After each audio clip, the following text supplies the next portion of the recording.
I'm Ratna Bhushan, a friend, motivator, and guide to IAS aspirant, international motivational speaker, leadership trainer, CEO, coach, political strategist, and policy advisor. Welcome to ASG. ASG believe in quality, commitment, and success.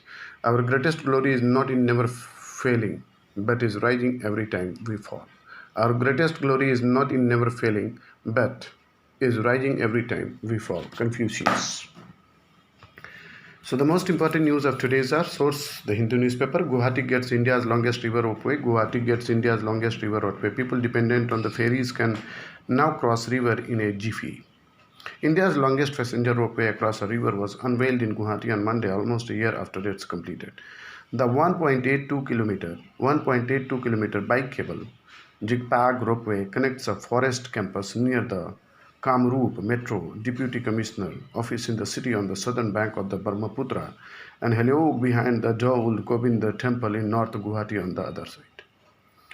The ropeway passes over the mid-river Peacock Island. The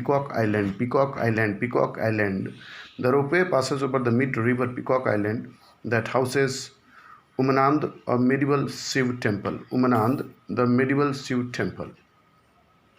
The long wait for the ropeway is over. People dependent on ferry services to travel between the two banks now have an alternative that also offers a view. Assam's Finance and Health Minister Hemant Biswa Sarma said after unveiling the ropeway with Guwahati Development Department Minister Siddharth Bhattacharya. The 56,800 crore ropeway project was assigned to Guwahati Metropolitan Development Authority in 2006. The foundation's stone was laid in the December 2009, a year after a Kolkata-based firm was awarded the construction work as a Swiss firm designated the cabins later. The ropeway was scheduled to have been commissioned in May 2011, but objections from the Archaeological Survey of India stopped the work of February that year. GMDA received the permission to restart the project in 2015 on the condition that a pillar on the Heritage Island be relined. We are not sure about the second longest river ropeway, but engineers who work on the project said the Guwahati North Guwahati ropeway, India's longest in its category, the longest on land, of course, is the one in the Gulmarg, Kashmir. GMDA's chief executive officer Unmand Dolwe told the Hindu. DRDO lists 108 defense items for Indian firms. It will help in development design. A list of 108 military subsystems and components has been identified for development by the Indian Industry and Defense Research Development Organization. DRDO will provide support for the process, and Defense Ministry said on Monday. A DRDO delegation met the Defense Minister Rajnath Singh to appraise him about the 108 system and subsystem which have been identified for designing and development by Indian industry only. The ministry said in the statement the DRDO would also provide support to industry for design, development and testing of this system requirement basis. All the requirements of this system by research and development establishment, armed forces and other security agencies could be met through development contracts and the productions or on suitable industry, the ministry said. The development of the subsystems and the components would be done over the next couple of years. The DRDO has partnering with industry for many years, including the development of full system like the advanced towed artillery gun system, Pinka rocket launchers, among others. Collaborating with the DRDO in the development of major weapon systems, the Indian industry has matured to a stage where they can develop system on their own. Indian industry has progressed from a build to print partner to build to a specification partner. The ministry said the present industry base of the DRDO consists of 1,800 micro, small and medium enterprises along with the defense public sector undertakings and around the factors and large scale industry. The DRDO already offers its technology to industry for the manufacture at the nominal cost and has been providing free access to the patents.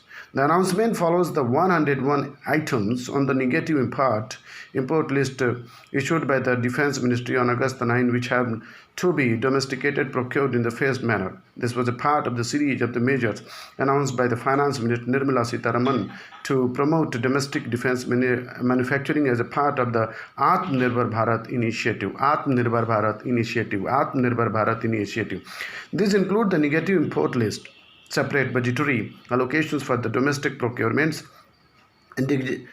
and indignations of the spares and components of the raising the FDI cap in the defense through automatic route from 49% to 74%, 49% to 74%, 49% to 74%. Separately, the Godrej Group said in the statement that it had partnered with the ordnance factory Chandrapur OFC in the Maharashtra to conceptualize and develop an indigenous automated assembly line for production of Pinka rocket at a new facility that was inaugurated early this month.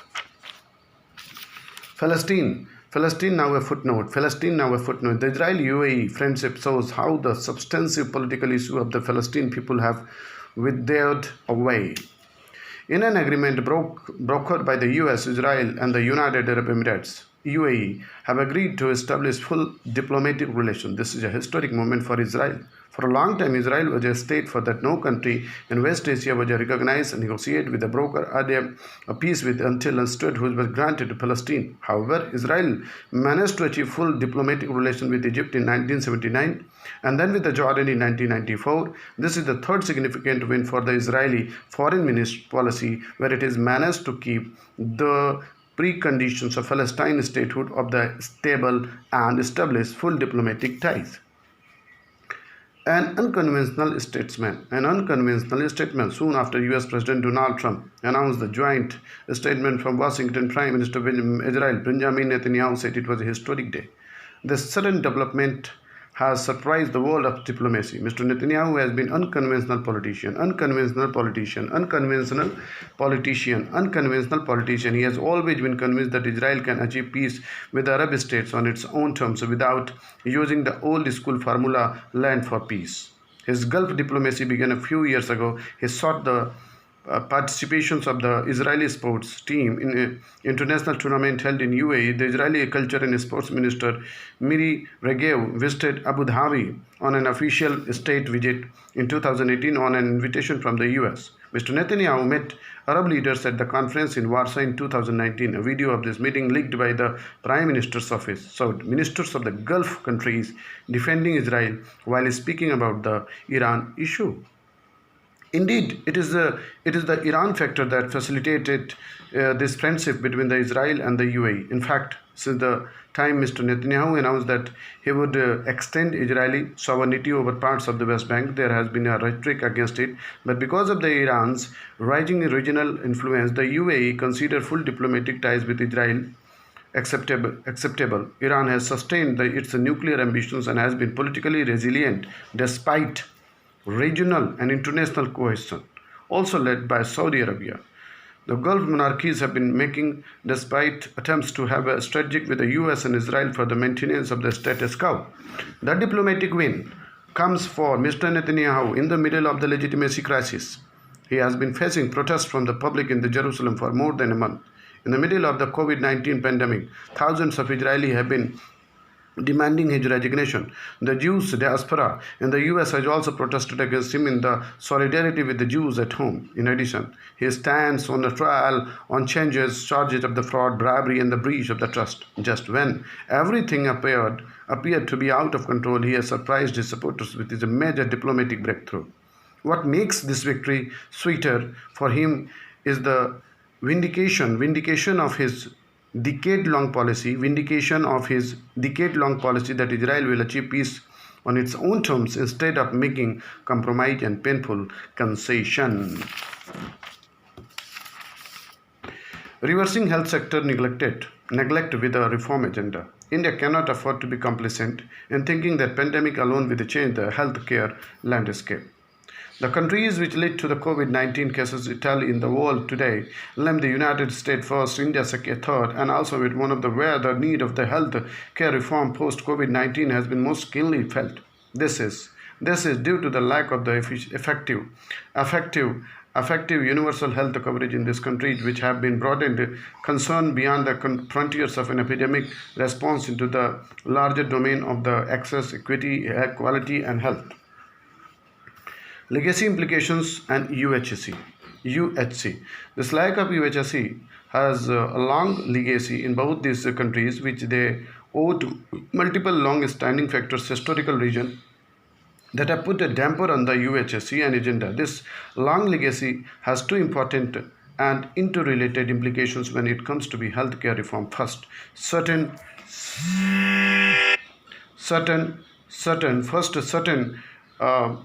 entrenched characteristic of this health system and that have accrued over decades and tend to dictate the terms of the further evolution and led to the number of compromise. Second, the long legacy itself comprises a health dependent trajectory that precludes for reaching healthcare reform. And this is the last topic, which is the editorial of the Hindu newspaper. India does need a fiscal council. India does need a fiscal council. India does need a fiscal, though it is not a silver bullet, it is an important institution need to complement the rule-based fiscal policy. The fiscal situation in India has been under severe stress ever before COVID-19, and the novel coronavirus pandemic has only worsened it. The fiscal deficit of the concern centered in the 2019 to 20 estimated by the Comptroller and Auditor General CGA was 4.6%, 0.8%, a point higher than the revised estimate. For the current year, even without any additional fiscal stimulus, the deficit is estimated at about 7% of GDP as against 3.5% estimated in the budget due to the soft defense in the revenues. The consolidated deficit of the union and states could be as high as 12% of the GDP, and overall the debt could go up 85%. When all the budget liabilities are considered, the situation looks even more alarming. While the prevailing circumstances warrants losing the purse string, it is necessary that government must return to a credible fiscal consolidation path once the crisis gets over. Need for transparency. Besides a large deficit in the debt, there are questions of the comprehensiveness, transparency, and accountability to the budget. The practice of the repeated postponement of the targets, timely not settlement of the bill payment, and off-budgeted financing to serve lower deficit has been common. The report of the Comptroller and Auditor General CAG of India in 2018 on the compliance of the Fiscal Responsibility and Budget Management Act for 2016-17 highlights various obfuscations done to keep liabilities hidden. So thank you very much to watch, hear and share. God bless Bharat.